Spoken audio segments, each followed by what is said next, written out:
আসসালামু আলাইকুম, সবাই কেমন আছেন? আশা করি সকলেই ভালো আছেন। সবাইকে জানাই আমার নতুন ভিডিওতে স্বাগতম। আজকে আছি আমরা চট্টগ্রাম সীতাকুণ্ডু চন্দ্রনাথ পাহাড়, যেটা চট্টগ্রামের সবচেয়ে উঁচু পাহাড় বলা হয় চন্দ্রনাথ পাহাড় সীতাকুণ্ডু। তো আজকে আমরা সীতাকুণ্ডুতে রয়েছি, আজকে আমরা সেই চন্দ্রনাথ পাহাড়ে যাচ্ছি। এর আগে আমরা কখনো যাই নাই, এই ফার্স্ট টাইম আমি আর আরিফ যাচ্ছি। তো অনেক দিনের প্ল্যান যে আমরা সীতাকুণ্ড ঘুরতে যাব, চন্দ্রনাথ পাহাড়ে উঠবো।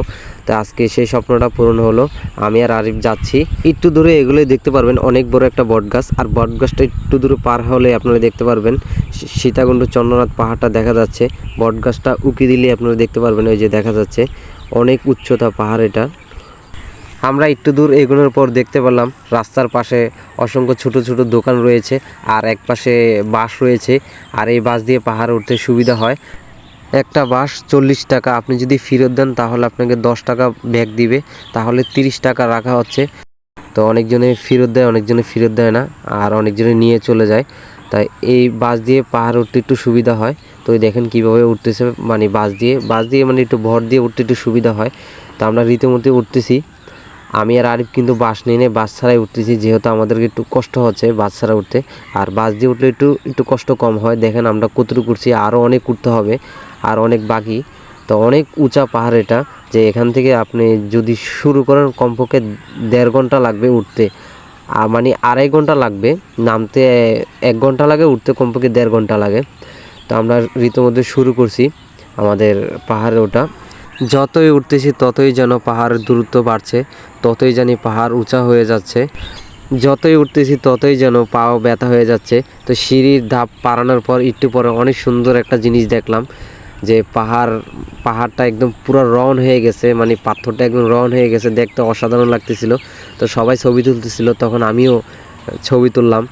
খুব ভালো লাগতেছিল, দেখুন যে মানে কীভাবে রাউন্ড হয়ে গেছে পাথরটা।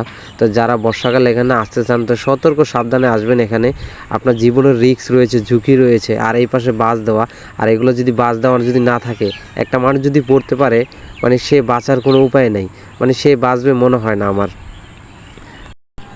এখানে পাহাড়ের ধাপে ধাপে ছোট ছোট দোকান রয়েছে, কলা, স্লাইন, বিভিন্ন আইটেমের অনেক কিছু আছে এখানে। আপনারা যদি আসেন তাহলে দেখতে পারবেন। তো আমরা রীতিমধ্যে উঠতেছি, পাহাড়ে উঠতে উঠতে সিঁড়ি বাইতে বাইতে এক কথায় আমাদের পাও ব্যথা হয়ে গেছে, মানে আর পাও চলতেছিল না যে পাহাড়ে উঠতে। তারপর আমরা পাহাড়ে উঠতেছি। একবার আপনাদেরকে দেখাই, নিচের দিকটা দেখেন কতটা খাড়া সিঁড়ি। আমাদের পিছনে অনেক মানুষ রয়েছে, দেখুন একবার যে তারা কত কষ্ট করে উঠতেছে। তো তারা লাঠি নিয়ে উঠতেছে, তো আমরা তো কোনো লাঠি বাঁশ কোনো কিছু নিয়ে উঠতেছি না, তার জন্য আমাদেরকে বেশি কষ্ট হইতেছে। সিঁড়ির ধাপ যতই পারাচ্ছি ততই জানি মানে শরীরের এনার্জি ক্যালারি যেন ফুরিয়ে যাচ্ছিল, এক কথায় যে শরীর আর চলছেই না, যে আমরা আর হাঁটতেই পারতেছি না। দেখুন মানে সিঁড়ির ধাপগুলো কি উঁচা উঁচা, মানে যত এগোচ্ছি ততই যেন পা ব্যথা হয়ে যাচ্ছে। আরও কয় ধাপ যে উঠতে হবে আমরা নিজেরাও জানি না। তো এখান থেকে দেখা যায় চন্দ্রনাথ পাহাড়টা, দেখেন কতটুকু উঁচা, আরও আমাদেরকে যেতে হবে। আমরা অর্ধেক উঠছি, আরও অর্ধেক আমাদেরকে যাইতে হবে। আমরা প্রথমেই যখন পাহাড়ে উঠতেছিলাম তখন একটা 1 লিটারের পানির বোতল নিয়ে নিয়েছিলাম, পরে আরিফ একটা 1/2 লিটার একটা পানির বোতল নিয়েছিল, অলরেডি সব শেষ।